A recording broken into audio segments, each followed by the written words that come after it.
Hello student, today we are going to start class 6 civics chapter first, that is understanding diversity. इसको हिंदी में विविधता भी कहते हैं ना, विविधता की समझ। तो ये आपका फर्स्ट चैप्टर है सिविक्स का बच्चों। और इस चैप्टर में हम लोग पढ़ेंगे व्हाट इज़ डाइवर्सिटी, विविधता क्या होता है, ठीक है, और इसके ये किस प्रकार का होता है, विविधता से क्या इम्पोर्टेंस है, ठीक है, और किस प्रकार जो डाइवर्सिटी होती है हमारे लाइफ को कैसे interesting and rich and prosperous बनाती है, ठीक है, और how diversity present in India, ठीक है, and what is the importance of this, और how India became a diverse country of diversity.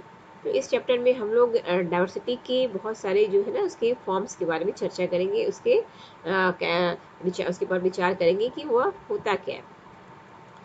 तो ये बच्चों ये शुरुआत होती है, इस चैप्टर की शुरुआत कुछ शुरू में कहानी से होती है। ये कहानी आप लोग पढ़ लेना, ठीक है। इसमें बहुत ही सिंपल स्टोरी है, जिसे आपको पढ़ने से आप अच्छे से समझ में आ जाएगा, और आप उसको ये कहानी एक पढ़ने से अपने जो है वो आप इसमें हमें क्या पढ़ना है ये आपको समझ में आ जाएगा। तो story for it is for you read this story. And हम लोग स्टार्ट जो करेंगे यहाँ पर जो है यह कहाँ से शुरू करते हैं। ये स्टोरी है, इसको आप लोग तो समीर दो दोस्तों की कहानी है, ठीक है, उसके बारे में आप पढ़ोगे कैसे दो बच्चा जो होते हैं दो बैकग्राउंड के होते हैं, फिर भी वह किस प्रकार उनके अंदर फ्रेंडशिप होती है। भले ही वो दो अलग डिफरेंट कम्युनिटी के हैं, ठीक है, उनके बैकग्राउंड अलग है, उनकी लैंग्वेज अलग है, फिर भी उनके अंदर जो है वो दोस्ती होती है। तो ये चीज़ें आपको ये पढ़ेंगे तो आपको समझ में आएगा कि हमें पढ़ना क्या है। तो हम लोग यहाँ स्टार्ट करते हैं। ये है आपका ना भारत में विविधता, जो है विविधता क्या होती है ना, what is diversity in India. तो जैसा बच्चों आप हमने बात की पहले की कि भारत कैसा देश है, भारत जो है वह विविधताओं का देश कहा जाता है। India is a land of diversity. और इसको विविधता का देश इसलिए कहते हैं क्योंकि क्या होता है कि यहाँ पर आप देखोगे भारत देश में यहाँ पर कई प्रकार की भाषा बोलने वाले लोग होते हैं। यहाँ पे कई प्रकार के लोग खाना खाते हैं, उनके अलग अलग फेस्टिवल्स होते हैं, ठीक है, वो अलग अलग रिलीजन्स का जो है फॉलो करते हैं। तो आप देखोगे गहराई से सोचोगे कि क्या हम लोग वास्तव में एक ही तरह के क्या देश के निवासी हैं, ठीक है, क्या हम लोग यहाँ पे एक चीज़ अलग, क्या हम लोग अलग, सबके अलग अलग विचार हैं, अलग तरीके होते हैं। तो ये अलग अलग क्यों है सब, है ना, हम कैसे समझे कि हमारा भारत एक देश है तो हम यहाँ पे इतने अलग अलग तरह के लोग क्यों रहते हैं। तो ये चीज़ें हैं, इसको हम समझेंगे कि भारत में विविधता आई कहाँ से, है ना, कैसे आई। अगर तो इसके बारे में आप दो हिस्ट्री में भी मैं आपको पढ़ाऊंगी इतिहास में कि भारत को क्यों विविधताओं का देश कहा जाता है। क्योंकि आपको बताइए चीज़ें, आपको इतिहास जब पढ़ोगे ना तब आपको समझ में आएगा कि हम भारत में विविधता कैसे पाई जाती है। तो ये करीब आप देखोगे हजारों साल पहले की बात है, जब है ना भारत में बहुत सारे लोग जो है उस समय क्या भारत आते थे ना। ये पहले क्या था, जब कोई भी सवारी नहीं था, रेल हवाई जहाज बस कार कुछ भी ट्रांसपोर्टेशन का साधन नहीं था, तब भी लोग क्या करते थे, संसार के एक भाग से दूसरे भाग में ट्रैवल किया करते थे, ठीक है। तो ये ट्रैवल कैसे करते थे, है ना, पानी के जहाज में, घोड़ों या ऊँटों पर पैदल जाते थे। तो हमारे जो ट्रैवल का जो सोर्स था दैट इज़ क्या था कि जो भी मतलब बाई वाटर, ठीक है, बाई जो है हॉर्स, और जो है ना इस तरह का ऊँट, जो भी एनिमल्स होते थे उसी पे हम लोग या फिर बाई फुट ट्रैवल किया करते थे। तो वाई पीपल ट्रैवल, तो उनके ट्रैवल करने का एक मेन जो कारण होता था कि वे वो क्यों जाते थे, तो अच्छे काम की तलाश में, है ना, for the search of new job. और अक्सर वो लोग कहीं जाते थे, या फिर कभी मान लो डिजास्टर होता था, है ना, नेचुरल डिजास्टर, बाढ़ अकाल, है ना, सूखा कभी भी होता था, तो वो लोग अपना घर बार छोड़ देते थे और फिर दूसरी जगह जाते थे। कभी किसी को खाना भर पेट नहीं मिला किसी जगह, तो फिर वो दूसरी जगह पे खाने की तलाश में जाते थे। और कई बार जो है लोग, तो बहुत सारे कारण थे, है ना, यात्रा करने का। कई बार लोग काम की तलाश में, कुछ युद्ध के कारण, है ना, जब लड़ाई झगड़ा कहीं छिड़ जाती थी तो भी वो जगह छोड़ देते थे। तो यात्रा करने के बहुत सारे कारण होते थे, और इस प्रकार लोग नई जगह पे बसना शुरू कर देते थे। एक जगह छोड़ा दूसरी जगह पे बसना शुरू कर दिया। तो क्या होता था, जब वो नई न्यू प्लेस में जाते थे तो नई जगह पे उनमें क्या होता था, उनके रहन सहन में थोड़ा सा चेंज आते थे। क्योंकि वो जब न्यू प्लेस में जाते थे तो वहाँ की नई चीज़ों को वो क्या अपनाते थे, है ना, वहाँ की चीज़ें सीखते थे, और कुछ चीज़ें वे अपने पुराने ढंग पे चलते थे। तो इस तरह जो क्या होता था, उनकी भाषा, उनका भोजन, है ना, उनके म्यूज़िक, कल्चर, धर्म, रिलीजन, वो सब क्या होता था उसमें नए पुराने का मिक्सचर हो जाता था। इसलिए उनकी संस्कृति, उनका कल्चर, उन जो है नई जगह की जो कल्चर में आपस में घुल मिल जाते थे, और धीरे धीरे क्या होता था, एक मिक्स्ड कल्चर की का को वो जन्म होता था। तो ये कारण था, है ना, हाँ, नई नई चीज़ों के बारे में जानने का। फिर आप देखोगे, तो इसीलिए आप देखोगे विभिन्न क्षेत्रों का इतिहास आप लोग पढ़ेंगे ना, कई तो इस पता चलेगा कि किस प्रकार विभिन्न तरह की जो हमारी जो कल्चर इफेक्ट्स है ना, उसने वहाँ के लोगों को लाइफ और वहाँ के लोगों के जो संस्कृति को आकार देने में इनका बहुत बड़ा ना कंट्रीब्यूशन है। तो इस तरह बहुत से इतिहास में आप देखोगे, जो इतिहास इसी वजह से बहुत ज़्यादा क्या हो जाते हैं, बहुत जो है विविधता संपन्न हो गए, जहाँ पे कई प्रकार की भाषा, कल्चर, धर्म, संस्कृति, ठीक है, नृत्य, संगीत, ठीक है, कई प्रकार के इनका जो है वह जब नए नए जन्म हुए। तो एक तो ये है ना, संस्कृति जलवान ज्ञान से। इसी प्रकार कई बार लोग क्या करते हैं कि भौगोलिक स्थिति, कि वहाँ का क्या जोग्राफिकल कंडीशन कैसा है, इससे भी वहाँ पे लोग जो है एडजस्ट करते हैं। मतलब जोग्राफिक कंडीशन मतलब होता है कि वह जगह कैसा है ना, प्लेस का जो है वह कैसा है, हिली एरिया है ना, माउंटेन्स है, या फिर वह प्लेन एरिया है, ठीक है, या फिर वो कोस्टल एरिया है। तो ये आप देखोगे हर जगह के रहने वाले लोगों का क्या होता है कि वहाँ पे जैसा वो जोग्राफिकल क्लाइमेट होता है, जोग्राफिकल प्लेस होता है, उस हिसाब से वहाँ के लोगों का जो रहन सहन, ठीक है, उनके जो है कपड़े, उनके क्लॉथ्स, उनकी भाषा, है ना, सब कुछ जो है वह चेंज, जो है वह फूड टेस्ट सब अलग अलग हो जाता है। जैसे समुद्र के पास रहने वाले लोग क्या, और पहाड़ी इलाकों में रहने वाले लोग, है ना, काफ़ी फ़र्क होगा। समुद्र में रहने वाले लोग जनरली वो क्या खाएंगे, सी फूड्स खाएंगे, और पहाड़ी इलाकों में रहने वाले ज़्यादातर वहाँ पे क्या होता है, तो वो लोग जो है फ्रूट्स और इस प्रकार की जो वहाँ पे जो पहाड़ी इलाकों में मिलने वाले जो ठंडे फल पे डिपेंड करते हैं। फिर पहाड़ी इलाकों में रहने लोग जो है गर्म कपड़े ज़्यादा पहनेंगे, और कोस्टल इलाकों में रहने वाले लोग क्या करेंगे, वहाँ पे ज़्यादा ठंड तो होगी नहीं, तो आप कॉटन पहनेंगे। तो इस प्रकार आप देखोगे लोगों के रहन सहन, उनके लाइफ पर जो है ना, ये जो फिजिकल जो क्लाइमेट है, ये काफ़ी जुड़ा हुआ है, कैसा वहाँ का फिजिकल एटमोसफेयर कैसा है। तो इस प्रकार से वो वहाँ पे वैसा ही वो रहते हैं, वैसे ही वो पे अनाज उगाते हैं, और इस प्रकार वहाँ के लाइफस्टाइल डिपेंड करता है। वहाँ पे वैसे ही वो काम करेंगे जैसा वहाँ का जोग्राफिकल क्लाइमेट होता है। तो यहाँ पे आप देखोगे भारत के दो भाग का आपको किताब में दिया एग्जाम्पल, एक है लद्दाख एंड दूसरा है केरल, ठीक है, लद्दाख एंड केरल। और ये लद्दाख एंड केरल आप के आपको हम लोग इसमें एक एग्जाम्पल लेकर पढ़ेंगे कि किस प्रकार किसी एक एरिया की जो डाइवर्सिटी होती है, वो कैसे वहाँ का हिस्टोरिकल एंड भौगोलिक जो डाइवर्सिटी होता है कैसे डिपेंड करता है उसके हिस्टोरिकल बैकग्राउंड पे और वहाँ के ज्योग्राफिकल बैकग्राउंड पर। तो ऐतिहासिक कारण जो होते हैं वो क्या होता है, जो हिस्ट्री उनका कैसा रहा, ये भी डिपेंड करता है उसके वहाँ के लोगों को समृद्ध बनाने में। ठीक है, तो ये दो चीज़ें जो है बड़ी इंपॉर्टेंट है, जिसको हम लोग लेकर चलेंगे। तो आप देखो एटलस में आप नक्शा देखेंगे, सबको पता है एटलस में इंडिया का मैप देखिए आप लोग, ना इंडिया का मैप मैंने आप लोगों को बनाने भी दिया है, तो सबको पता होगा ना। तो भारत का नक्शा आप देखेंगे, ये दो क्षेत्र है, लद्दाख और केरल। लद्दाख आपका जम्मू कश्मीर में है, एंड केरल जो है सबसे नीचे है, ठीक है, ये साउथ इंडियन जो स्टेट है। तो यहाँ के दो प्लेस को लेकर चलेंगे, और किस प्रकार यहाँ की जो भौगोलिक स्थितियाँ हैं, कैसे वहाँ के क्लॉथिंग पे, उनके कपड़ों पे, ठीक है, उनके फूड पे, उनके व्यवसाय क्या वो काम करते हैं, कैसे इफेक्ट करते हैं। तो ये अलग अलग हम लोग इसको अध्ययन करेंगे इसके बारे में, ठीक है। तो पहला ये अब देखोगे लद्दाख है, कि लद्दाख आपको इस बुक में आप देखोगे चित्र देंगे, लद्दाख का एरिया का रेगिस्तानी इलाका है, और ये यहाँ का एक पिक्चर का प्लेस का एक सीन दिया हुआ है, ठीक है। ऊंचे पहाड़ों वाला क्या है, ये रेगिस्तानी इलाका है, ठीक है, लद्दाख है। ये कहाँ पे, किस स्टेट में है, जम्मू कश्मीर में। तो लद्दाख क्या है, लद्दाख जम्मू कश्मीर के पूर्व में पहाड़ियों से बसा एक रेगिस्तानी इलाका है, ठीक है। और कहाँ पर है ये भी याद रखिए, जम्मू कश्मीर के किस साइड है, पूर्वी साइड, ठीक है, यहाँ पे ईस्टर्न साइड है ना, पूर्व में लद्दाख पाया जाता है, और चारों तरफ पहाड़ियों से बसा हुआ है। और ये रेगिस्तानी इलाका, रेगिस्तानी क्यों कहते हैं, रेगिस्तानी इसलिए कहते हैं क्योंकि यहाँ पे इस एरिया में क्या होता है कि बारिश ज़्यादा नहीं होती है, ये पूरा जो है रेन जो है स्नोफॉल एरिया, बर्फ़ ज़्यादा होता है, वर्षा, पानी आपको नहीं मिलेगा, पानी नहीं होने की वजह से इसको हम रेगिस्तान कहते हैं। तो ये कैसा रेगिस्तान है, तो that is a cold desert, है ना। कोल्ड डिजर्ट जो होता है ठंडा रेगिस्तान जो है वो ठंडा मरुस्थल होता है, जहाँ पर बर्फ़ ही बर्फ़ चारों तरफ होती है। तो इस क्षेत्र में कम खेती होती है क्योंकि इस क्षेत्र में बारिश बिल्कुल नहीं होती है और इलाका हर वर्ष काफ़ी लंबे समय तक क्या होता है, बर्फ से ढका होता है। ठीक है, बर्फ से ढका होने की वजह से क्या होता है, यहाँ पे या न खेती हो पाएगी न कोई पेड़ हो पाएगा।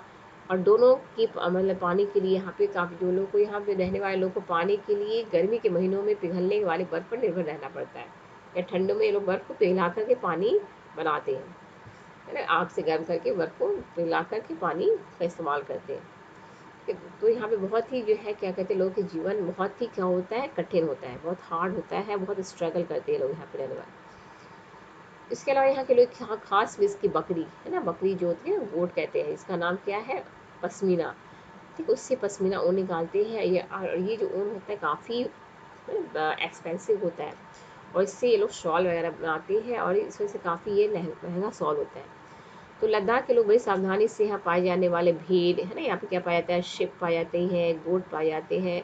और ये सब कैसे होते हैं, जिससे हमें क्या मिलता है, इनसे ऊल मिलता है। ऊल, ठीक है, ऊल जैसे ऊन, आप लोग पढ़े होंगे ऊन, जो हम लोग जो ऊलन स्वेटर, ऊलन जो क्लॉथ्स बनते हैं, जो हमें इससे जो मिलते हैं ना, भेड़ और बकरियों के वाल, उनसे उससे कपड़े बनाए जाते हैं। तो यहाँ के लोग जो है इनका एक मुख्य जो ऑक्यूपेशन है, काम है, वो बकरी और भैंस के जो बाल से उनसे वो लोग बनाते हैं ऊनी कपड़े, शॉल, कंबल। ठीक है, और वो उनको व्यापार करते हैं, बिजनेस करते हैं। तो कश्मीर में ये पश्मीना शालें जो लद्दाख वाले बनाते हैं काफ़ी बुनी जाती है और ये बहुत ही महंगी बेची जाती है। इसका निर्यात वे लोग करते हैं, लोग एक्सपोर्ट करते हैं। एक्सपोर्ट मतलब ये लोग विदेशों में इसको बेचकर बहुत पैसा कमाते हैं। इसके अलावा यहाँ के लोग और क्या करते हैं, तो देखो दूध से बने पदार्थ, क्योंकि और तो कुछ है नहीं यहाँ पे, जो है शिप और गोट ही मिलता है। ठीक है, इसके अलावा तो यहाँ से इनसे जो मिलता है उससे मक्खन, चीज़, बटर, चीज़, है ना, मांस, उनके मांस खाते हैं। और इस प्रकार जो है वो लोग, ये उनका जो लाइफ होता है डिपेंड ऑन द एनिमल्स। और उससे जो भी मिलता है प्रोडक्ट्स, वो उसी से वो अपना काम चलाते हैं। तो ये ऐसा नहीं है रेगिस्तान है, बट यहाँ पे व्यापारी जो है बहुत ज़्यादा अट्रैक्टिव, शुरू से बहुत ज़्यादा उनको आकर्षण रहा इस प्लेस में आने का। और मेन था क्या कि लद्दाख जो है व्यापार के लिए बहुत अच्छा रास्ता माना गया। ठीक है, क्योंकि यहाँ पे कई घाटियाँ हैं पाई जाती है, जिससे गुजर कर ये लोग जो मिडिल एशिया के काफिले है ना, जो मतलब हजारों साल पहले या मिडिल है ना, मध्य काल में जो मिडिल एशिया से आने वाले जो व्यापारी होते थे ना, जो आते थे है ना ग्रुप में, वो इसी इलाकों में पहुँचते थे, जिसे आज तिब्बत कहते हैं। तो अक्सर यहाँ से इसी रास्ते से लोग जाते थे और कहाँ पहुँचते थे, चाइना जाते थे ना, चाइना जैसे देश और हिमालय के रास्ते ये लोग पार करके चाइना पहुँचते थे, है ना, लद्दाख को पार करके। तो चाइना तिब्बत जाते थे और व्यापार करते थे। तो इसीलिए जो है जिनको हम तिब्बती कहते हैं, लद्दाख को स्मॉल तिब्बत भी कहा जाता है। ठीक है, तो याद रखेंगे आप, ये क्वेश्चन आता है कि स्मॉल तिब्बत किसको कहा जाता है, तो लद्दाख को कहा जाता है, क्योंकि बहुत ही इनका कल्चर जो है वो मिलता है तिब्बत से। तो ये जो काफिले अपने साथ मसाले, है ना, कच्चा रेशम, दरिया आदि लेकर चलते थे और वो यहाँ पे जाकर के बेचते थे और यहाँ से सामान जो पूरे विश्व में लोग जाकर के व्यापार किया करते थे। तो एक मेन जो एक कारण था इस एरिया का, वो क्या था, किस वजह था, ट्रेड पर्पज से, है ना, व्यापारी यहाँ पे हजारों सालों से यात्रा करते आए हैं और दूर दूर जिस रास्ते से मध्य एशिया और चाइना को जोड़ने का यह जो है पार्ट है। तो आप देख रहे हैं कि इस एरिया में कहाँ कहाँ से लोग आ रहे हैं, मध्य एशिया से अरब के व्यापारी, अफ्रीका के व्यापारी, है ना, यूरोप के व्यापारी भी आ रहे हैं। और स्वाभाविक है यहाँ पे अफगानिस्तान से, पाकिस्तान से, मध्य एशिया से व्यापारी आते थे। तो यहाँ पे वो लोग आते थे, व्यापार करते थे। तो इस वजह से इस एरिया में आपको देखोगे कई प्रकार के जो लोग हैं, धर्म के यहाँ पे आपको उसका प्रभाव देखने को मिलता है। जैसे लद्दाख के रास्ते ही बौद्ध धर्म कहाँ पहुँचा, तिब्बत। तो लद्दाख को इससे छोटा तिब्बत भी कहते हैं, क्योंकि यार बौद्ध धर्म जो तिब्बत पहुँचा था वह लद्दाख की वजह से वहाँ पर पहुँचा था। तो करीब 400 साल पहले यहाँ पे एक और है ना रिलीजन आया था, वो था इस्लाम, है ना, मुस्लिम धर्म। और यहाँ भी अच्छी खासी संख्या में लद्दाख में जो है वह मुस्लिम कम्युनिटी के लोग रहते हैं। फिर लद्दाख में इसके अलावा ये लोग जो है यहाँ पर जो बहुत ज़्यादा लोग पढ़े लिखे नहीं हैं, जो भी जो कल्चर ट्रेडिशंस है, ठीक है, जो इनका पास्ट में जो भी इनकी जो हेरिटेज है, ठीक है, वो म्यूज़िक, कविता, कहानियाँ, ठीक है, इन लोग का वहाँ पे जो ओरल जो है इसका बहुत बड़ा जो है रिच रिसोर्स है। ओरली वो चलता है।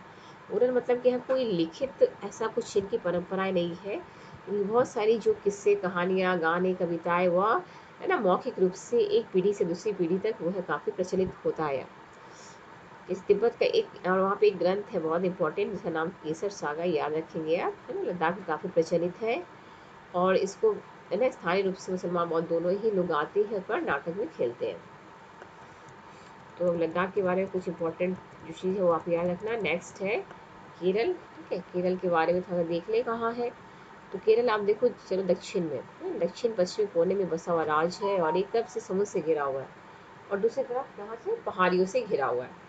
तो इस पहाड़ियों पे विभिन्न प्रकार की आप देखो, केरल जो ऐसा राज्य है बहुत ही सुंदर, समुद्र से लगा हुआ छोटा सा राज्य है, चारों तरफ जो है पहाड़ियों से, एक तरफ समुद्र है ना, पश्चिमी साइड और पूर्व साइड ये पहाड़ियों से घिरा हुआ है। तो ये जो केरल राज्य है यहाँ पर वो किस लिए प्रसिद्ध है, तो यहाँ विभिन्न प्रकार की जो कहते हैं ना जो गरम मसाले है ना, जैसे काली मिर्च, लौंग, इलायची, आप सब जानते होंगे है ना ये सब जो, तो ये मसाले यहाँ बहुत ज़्यादा पाए जाते हैं। और इन्हीं स्पाइसेज है ना, स्पाइसेज, हॉट स्पाइसेज की वजह से है ना प्राचीन काल से जो व्यापारी लोग थे ना, व्यापारी जो मध्य एशिया, यूरोप के व्यापारी है ना, यूरोप के व्यापारी और अरब के व्यापारी, अफ्रीका के व्यापारी, ये सब जो है यहाँ पहुँचे। ठीक है? और इसलिए केरल बहुत बड़ा आकर्षण का है ना जो है केंद्र रहा। तो सबसे पहले यहाँ कौन आए थे देखो, अरब अरब से आए थे, यहूदी आए थे, ठीक है, व्यापारी केरल आए। और ऐसा माना जाता था कि ईसा मसीह के धर्मदूत संत थॉमस लगभग 2000 साल पहले यहाँ आए थे। ठीक है? और भारत में जो है ये कहते हैं क्रिश्चियन क्रिश्चियन जो धर्म है लाने का श्रेय इन्हीं को जाता है, इसको, ये संत थॉमस को। इसके अरब के व्यापारी यहाँ पर आकर के बस गए। और अरब व्यापारी जो इब्न बतूता था ना, इब्न बतूता जो मोरक्को से आया था, करीब 700 साल पहले यहाँ आया। और यहाँ पे आके उसने अपना जो कहते हैं ना यात्रा विवरण, जो यहाँ पे जो जाते हैं तो यात्रा विवरण लिखते हैं ना, कहाँ पे क्या देखा, तो उसने ये विवरण यहाँ पर लिखा है। और इसमें उन्होंने बहुत ज़्यादा विस्तार से किसके बारे में लिखा, मुसलमानों के लाइफ के बारे में लिखा है कि कैसे यहाँ पे मुस्लिम्स कम्युनिटी जो थी ना भारत में, उनको बहुत ज़्यादा वो रेस्पेक्टफुल कम्युनिटी थे। तो मुस्लिम के हाँ बहुत इज्जत थी, बहुत सम्मान था, ऐसा वो इब्न बतूता अपने ग्रंथ में लिखते हैं। फिर उसके बाद वास्को डी गामा, ठीक है, पानी के जहाज से पहुँचे। तो वास्को डी गामा कहाँ के थे, ये रुके पुर्तगाली थे ना, पुर्तगाल से आए थे। और इन्होंने पुर्तगाल से आए थे, यूरोप से भारत आने का इन्होंने समुद्री रास्ता जो है वह पता लगाया। तो यूरोप वालों को भारत आने के का जो रास्ता था वह सबसे रास्ता पता लगाने का श्रेय किसको जाता है, इसी वास्को डी गामा को, जो उन्होंने ना 1498 में खोजा था। तो इस प्रकार समुद्री रास्ता जब लोग जान गए यूरोप वाले, तो फिर उन्होंने आना शुरू किया। तो आप देखोगे यहाँ पे ऐतिहासिक प्रभाव के कारण आज केरल में जो है इतने प्रकार के धर्म पाए जाते हैं। वो किस वजह से है, ऐतिहासिक प्रभाव की वजह से, है ना, जो प्राचीन काल से लोग यहाँ आते गए, बसते गए। इस वजह से यहाँ पे आप देखो यहूदी, इस्लाम, ईसाई, हिंदू, बौद्ध, है ना, सब धर्म सभी टाइम टू टाइम यहाँ आए, बसे और रहे। और इसकी वजह से यहाँ पे ये सभी धर्म के लोग आपको यहाँ पाए जाते हैं। उसके बाद यहाँ पे और कौन आए देखो, चीन के व्यापारी भी आए, चीन के व्यापारी भी आए थे। और चूंकि यहाँ पे ऐसा इसलिए प्रमाण मिला है क्योंकि जो यहाँ पे मछली पकड़ने के लिए जो जाल का इस्तेमाल करते हैं ना, इसको वो लोग चीना वाला कहते हैं। ये जाल जो है ना, जो नेट मछली फिश पकड़ने वाला जो होता है, ये फिश पकड़ने वाला जो जल है, जो इसको चीना चट्टी कहते हैं जाल को। और ये तो इसे चीन से चीना चट्टी जो यहाँ पे चीन सब्जेक्ट से आया है, इसका मतलब है कि ये लोग जो है चीनी व्यापारी भी, चीन लोग यहाँ आते थे और इससे इनका नाम चीना चट्टी पड़ा। तो यहाँ पे आप देखोगे तो यहाँ की केरल की ज़मीन काफ़ी क्या फर्टाइल है, जलवायु जो है वो चावल की खेती के लिए बहुत उपयुक्त है। तो केरल में ज़्यादातर लोग कौन सा क्या खाते हैं, राइस। और यहाँ पे समुद्र पास में होने की वजह से यहाँ पे फिश, दो चीज़ वेरी इंपॉर्टेंट है यहाँ के लोग, स्टैपल फूड है, that is rice and fish.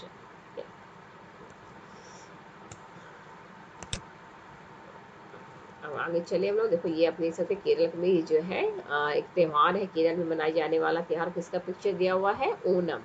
इसको भी आप याद रखेंगे, ओनम ये केरल का एक बहुत ही बड़ा फेस्टिवल है, ओनम फेस्टिवल जो मनाते हैं लोग। और यहाँ पे उस फेस्टिवल के अवसर पर यहाँ पे क्या होता है, बोट मतलब बोट रेस होता है। ठीक है, बोट रेस, वो उसी पिक्चर दिखाया जा रहा है ना, नौका दौड़ प्रतियोगिता होती है। तो यहाँ पे हमने देखा केरल और लद्दाख की भौगोलिक स्थितियाँ कितनी अलग है, एक दूसरे से बहुत ही अलग है। और हम यहाँ देखते हैं कि दोनों क्षेत्रों में इतिहास में भी एक प्रकार की सांस्कृतिक प्रभाव है। दोनों यहाँ चीन और अरब से आने वाले व्यापार प्रभावित किया। ठीक है, तो जहाँ केरल की जो भौगोलिक स्थिति कैसी है, मसालों की खेती को संभव बनाया, वही लद्दाख की विशेष भौगोलिक स्थिति कैसी है, ऊन है ना, यहाँ पे ऊन व्यापारियों ने अपनी ओर खींचा। तो इससे पता चलता है कि किसी क्षेत्र में यहाँ के लोगों का जो कल्चरल लाइफ होता है, उनकी हिस्ट्री और उनके भूगोल है ना, तो प्राय ग्रह रिश्ता होता है। इतिहास कैसा है और भूगोल मतलब वहाँ की क्लाइमेट और वहाँ की परिवेश कैसा है, समुद्री इलाका है कि पहाड़ी इलाका है, ठीक है, उस हिसाब से वहाँ के लोगों का जो है कार्य जो भी एक्टिविटीज होती है depend on the geography that place. तो ये विविध इसी वजह से वहाँ पे अलग अलग प्रकार के कल्चर डेवलप होते हैं। और आप देखोगे ऐसे नहीं कि बीते बार केरल और ये लद्दाख की बात है, आज हमारे प्रेजेंट लाइफ में भी ये है बहुत ही जो माना गया है। हर जगह हम काम के लिए दूसरी जगह जाते हैं ना, है ना, और हर कदम के साथ हम लोग नए क्षेत्र में गए, रीति रिवाज, ठीक है, जाते तो वहाँ के जो भी कल्चर है, जो कस्टम्स है, जो लाइफ स्टाइल है, वो भी हम उसको अपना लेते हैं, ठीक है, जहाँ हम जाते हैं, है ना। कभी कभी क्या होता है कि हमारे पड़ोस में नेबरहुड में रहने वाले लोग भी, अलग अलग कम्युनिटी के लोग भी हमारे साथ रहते हैं, ठीक है, हम लोग डेली लाइफ में उनके साथ रहकर मिलजुल के काम करते हैं। तो ऐसी स्थिति में भी हम उनके रीति रिवाज, उनकी ट्रेडिशंस में क्या होते हैं, घुल मिल जाते हैं। तो ये चीज़ें हम देखेंगे कि हमें आपस में हमें हमारा एक क्या होता है कि जो हमारा सोसाइटी है, समाज है, उसका एक इंटरेस्ट होता है कि हम बहुत कुछ दूसरे के बारे में जानना चाहते हैं, है ना, कि उसकी परंपरा क्या है, उनकी ट्रेडिशन क्या है, वो क्या खाते हैं, क्या पीते हैं, और हमें अच्छा लगता है तो हम लोग क्या करते हैं कि उसको हम लोग भी अपना लेते हैं, है ना, अपना लेते हैं, तो वो हमारी परंपरा का हिस्सा बन जाती है। तो विविधताओं से क्या होता है कि एक भौगोलिक समृद्ध जो है समृद्ध होता है ना, नई नई नॉलेज होती है, ज्ञान होता है हमें। अब हमारा जो नेक्स्ट टॉपिक है वो क्या है, विविधता में एकता, मतलब यूनिटी इन डाइवर्सिटी। अब यूनिटी, अब देखो, हमने देखा कि विविधता मतलब क्या होता है, कई प्रकार के लोग, कई प्रकार की चारधारा, ठीक है, कई प्रकार के धर्म, भाषा, संस्कृति, है ना, डिफरेंट टाइप ऑफ पीपल। तो अब इस प्रकार डिफरेंट टाइप ऑफ पीपल में जो भारत में पाए जाते हैं, और आपने देखा कि इसमें भी क्या होता है, इतने होने के बावजूद भी भारत में यूनिटी, जो बात की थी एकता, है ना, वो पाई जाती है ना। तो ये हमारा सबसे बड़ा जो है कहते हैं एक हमारी स्ट्रेंथ माना जाता है, source of strength, that is the unity in diversity. तो ऐसा कब देखा गया, क्यों कहते हैं हम, तो इसमें ऐसे जब देखा गया जब हमारे देश में ब्रिटिश रूल था, है ना, जब हमारे देश में अंग्रेज राज कर रहे थे, ठीक है, तो उस समय हमारे देश में रहने वाले विभिन्न धर्म की महिलाओं और पुरुषों ने क्या किया, ठीक है, वो मिलकर उन्होंने अंग्रेजों के खिलाफ लड़ाई लड़ी। जितने भी हमारे मूवमेंट हुए ब्रिटिश सरकार, ब्रिटिश शासन के खिलाफ आज़ादी के लिए, उस आज़ादी की लड़ाई में जो जितना भी जो हमारा इंडिपेंडेंट मूवमेंट हुआ ना, स्वतंत्रता संग्राम हुए थे, उसमें अलग अलग परिवेश के, है ना, सभी लोगों ने मिलजुल कर के साथ से इकट्ठा होकर भाग लिया, और उन्होंने एकजुट होकर आंदोलन किए, इकट्ठे वो लोग जेल गए, ठीक है, और अंग्रेजों का अलग अलग तरीके से उन्होंने विरोध किया। तो क्योंकि अंग्रेजों ने क्या सोचा था कि अंग्रेज तो वो सोचते थे कि इनको तो भारत में लोग को क्या करो, डिवाइड करो, रूल करो, फूट डालो और शासन करो, ठीक है, ये आप आगे पढ़ोगे, फूट डालो शासन करो क्या था, तो ये अंग्रेजों की क्या थी बच्चा, बच्चों ये नीति थी, फूट डालो और शासन करो। मतलब भारत में रहने वाले विभिन्न धर्म, भाषा, संस्कृति वाले लोग में वो क्या करते थे, फूट डाल देते थे, ठीक है, उनके अंदर साजिश करके दोनों को लड़वाते थे, दो कम्युनिटी में। तो इससे उनको क्या होता था, फायदा होता था अंग्रेजों को कि तुम लोग लड़ते रहो और हम शासन करेंगे। तो ऐसा करके उन्होंने ऐसा किया था, क्योंकि उनमें काफ़ी विविधताएं थी, और उनको लगा कि उनका राज चलता रहेगा, है ना, अंग्रेजों को लगा। मगर लोगों ने दिखला दिया कि भले ही वो एक दूसरे से भिन्न हो, उनकी भाषा कल्चर भले ही अलग है, बट अंग्रेजों के खिलाफ लड़ाई लड़ने में क्या है, भी सब एक है, ठीक है। तो यही हम लोग ने देखा स्वतंत्रता संग्राम के दौरान कि सभी भले अलग अलग थे, अलग अलग कम्युनिटी के थे, मुस्लिम, हिंदू, मुस्लिम, सिख, सिख सब थे, जाट मराठी, कई प्रकार के धर्म के लोग थे, फिर भी लोगों ने इकट्ठे एक साथ मिलकर के ब्रिटिश सरकार के खिलाफ लड़ाई लड़ी थी। तो ये में दर्शाता है विविधता में एकता का बहुत बड़ा उदाहरण है। देखो इसमें एक कविता दिया है ना, दिन खून के हमारे प्यारे न भूल न जाना, ये जो है ना कविता, इसको लिखा गया भारतीय जन नाट्य सोच शिप्टा से लिए गए हैं, संघ से, भारतीय जन नाट्य संघ।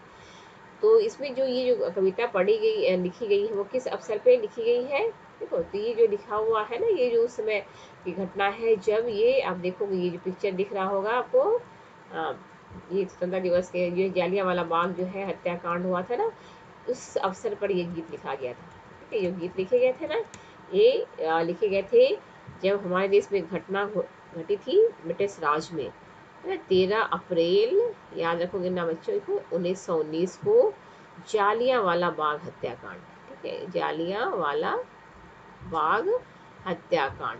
और इस हत्याकांड में क्या हुआ था, इस हत्याकांड में इस दिन 13 अप्रैल 1919 को जो एक बाग में, अमृतसर में एक बाग है जहाँ पे है ना बैसाखी का उत्सव मना रहे थे बहुत सारे जो है वहाँ के अमृतसर के लोग, पंजाब के लोग।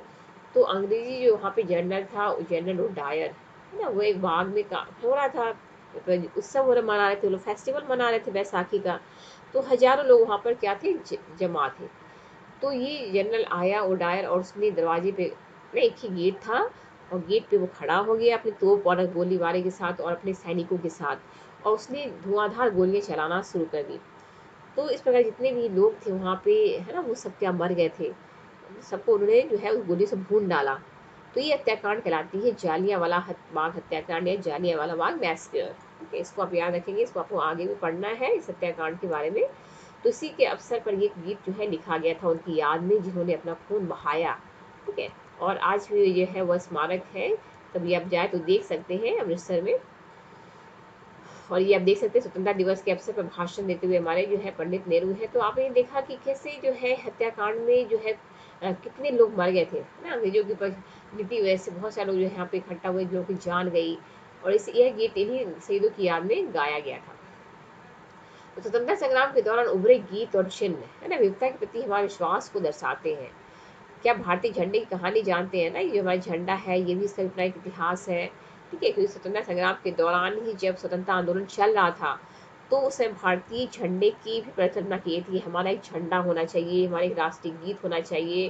ठीक है, एक राष्ट्रीय जो मतलब प्रतीक है, जो राष्ट्रमाता के रूप में जो है लोगों ने बनाया था, छवि को प्रस्तुत किया था। तो ये सारे लोगों ने ब्रिटिश सरकार के खिलाफ आंदोलन में बहुत तरह के राष्ट्रीय चिन्ह, ठीक है, जो हमारे राष्ट्र के प्रतीक है, इसका इस्तेमाल करके उन्होंने उस समय उसको बनाया था। ठीक है, उसको इस्तेमाल किया था इनके खिलाफ। उसके नेक्स्ट जवाहरलाल नेहरू है, इसको बहुत इंपॉर्टेंट है। जवाहरलाल नेहरू ने अपनी किताब भारत की खोज में लिखा है, जो एक पुस्तक है। पंडित जवाहरलाल नेहरू, सब जानते हैं बच्चों पंडित जवाहरलाल नेहरू कौन थे हमारे, he was the first prime minister of India, Jawaharlal Nehru. तो जब ये जब जे इन्होंने भी स्वतंत्रता आंदोलन में काफ़ी इन्होंने भी संघर्ष किया, कई बार जो भी जेल गए। और जब वो जेल में थे तभी उन्होंने जो है रहते हुए एक पुस्तक लिखी थी, उसका नाम था क्या, भारत की खोज। ठीक है, तो इस नाम पुस्तक का नाम याद रखेंगे, इसको इंग्लिश में हम क्या कहते हैं, डिस्कवरी ऑफ इंडिया भी कहते हैं। ठीक है, तो इसको आप पुस्तक का नाम कभी आ सकता है एग्जाम में कि जवाहरलाल नेहरू ने कौन सी पुस्तक लिखी, तो डिस्कवरी ऑफ इंडिया या भारत की खोज। और इस भारत की खोज में जवाहरलाल नेहरू ने लिखा है कि भारत में जो इंडियन यूनिटी है, ये कोई बाहर से थोड़ी चीज़ नहीं है, बल्कि हम सब भारतीयों में जो भारतवासी है, ये हमारे अंदर है। ठीक है, और किस प्रकार हम लोग अपने अंदर जो हमारी आत्मा में, हमारे शरीर में, हमारे मन में अलग अलग तरह के विश्वास, जो ट्रेडिशन है, जो कस्टम्स हैं, उसको हमें स्वीकार करने की भावना है। ठीक है, भले ही हम एमपी को हो, बट हम जो है कश्मीरी को भी मानते हैं, हम राजस्थानी को भी है ना उतना ही प्यार करते हैं। हम दक्षिण भारत में रहने वाले जो मराठी है, हमारे कन्नड़ है, हमारे तमिल के लोग हैं, वो सब भी हमारे क्या है, हमारे अंदर, उसके अंदर भी हमारी भावना है कि वो हमारे ही क्या भाई है। तो सभी हमारे बंधु है, क्योंकि वो हमारे देश के निवासी है। तो हम उसको सबको क्या मानते हैं कि हमारे अंदर सभी, और सभी के प्रथाओं को, विश्वास को, उनकी कल्चर को, ठीक है, उनके ट्रेडिशंस को हम लोग क्या करते हैं, स्वीकार करते हैं। तो ये ऐसी हमारी भावना है। ठीक है, तो इसी इसी इससे क्या होता है, विविधता को और भी पहचाना और प्रोत्साहित किया जाता है, जो चीज़ हम लोग इसको स्वीकार करते हैं ना, विविधता को। तो ये नेहरू ही थे जिन्होंने भारत की विविधता को वर्णन करते हुए अनेकता में एकता का विचार दिया था। और इसको ये विचार जो था ना, अनेकता में एकता, ये विचार देने वाले भी कौन थे, ये थे जवाहरलाल नेहरू। ठीक है, तो इसको आप थोड़ा सा याद रखेंगे इसके बारे में कि एकता में एकता का विचार किसने दिया था, तो जवाहरलाल नेहरू ने दिया था। फिर रविन्द्रनाथ टैगोर द्वारा रचित हमारा राष्ट्रगान है। अब राष्ट्रगान को भी आप याद करने की भी जनरल नॉलेज की चीज़ है, जो हमारा नेशनल एंथम है। ठीक है, नेशनल जो एंथम है क्या है बच्चों, तो वो है हमारा जनगण मन, सब जानते होंगे। तो ये जनगण मन जो नेशनल एंथम है, इसको लिखने वाले राइटर कौन थे, तो ये थे हमारे कौन, रविन्द्रनाथ टैगोर। ठीक है, तो उसको भी आप याद रख लेंगे। हाँ, और इसमें भी भारतीय एकता को बहुत ही ज़्यादा इसको जो है एक्सप्रेशन दिया गया है कि किस प्रकार भारत में एक सभी क्या है, एक है। और राष्ट्र कर किस एकता का वर्णन करता है, इसे अपने आपको इसको भी आप अपने शब्दों में लिखेंगे फॉर योर होमवर्क। ठीक है, असाइनमेंट। तो ये है आपका जो फर्स्ट चैप्टर कंप्लीट है। आई होप कि आपको विविधता का अर्थ समझ में आ गया होगा इस चैप्टर के माध्यम से। और in the next class we go in the second chapter, ठीक है, that is diversity and discrimination, जो इसको हम लोग पढ़ेंगे, ठीक है। Okay, thank you.